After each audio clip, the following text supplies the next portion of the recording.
So hey guys, welcome back to the channel. In today's tutorial I'll show you how to forward message on Instagram. So let's get it started.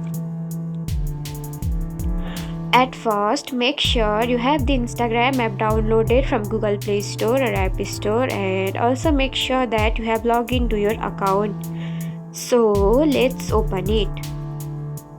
And this is the home page of your Instagram account. Now you should have to tap on message icon, which is available on the lower bottom of your screen. So tap on it.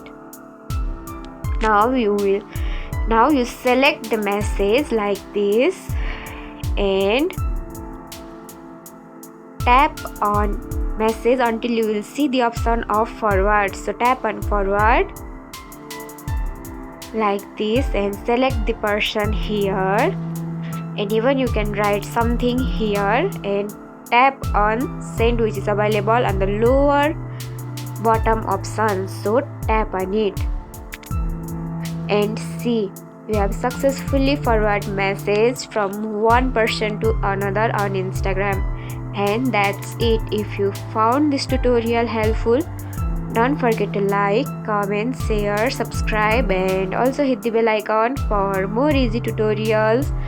I'll see you in the next video. Till then, bye bye, take care, have a great day.